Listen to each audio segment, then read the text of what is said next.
If your domain is suspended in Namecheap because of email verification, don't worry, in this video I'll show you exactly how to fix it step by step. This is a really common issue, and the good news is that in most cases you can restore your domain quickly just by verifying your contact email.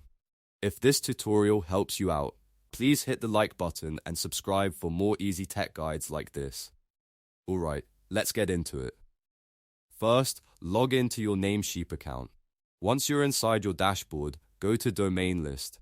This is where you can see all of the domains connected to your account, including any that are showing suspended or have a warning status.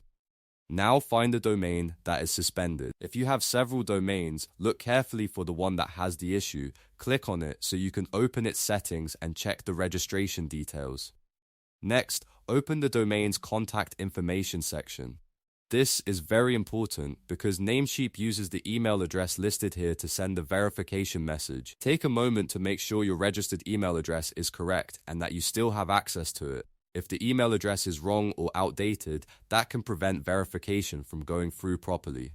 After that, open your email inbox. You'll want to search for the Namecheap verification email. If you don't see it right away, check your spam folder, promotions tab, or any other filtered folders. Sometimes the message is there, but it just got hidden by your email provider. Once you find the verification email, open it and click the verification link inside. This should take you to Namecheap's verification page and complete the domain verification process. In many cases, this is all you need to do to restore the suspended domain. If the verification link has expired or it doesn't work, don't panic. There's another way to fix it.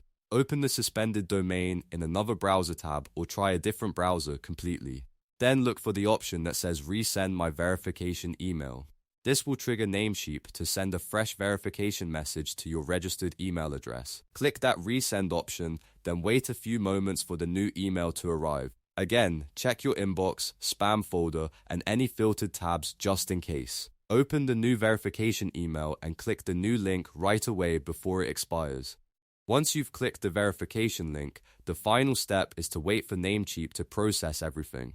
This can take a little bit of time, so be patient. After the verification is completed on Namecheap's side, your domain should be restored and the suspension should be removed. So to recap, the main steps are log into Namecheap, check the domain contact email, verify through the email link, and if needed, resend the verification email and try again. Most of the time, that's enough to get your domain back up and running. If this video helped you fix the issue, please give it a like and subscribe for more simple step-by-step tutorials. Thanks for watching, and I'll see you in the next one.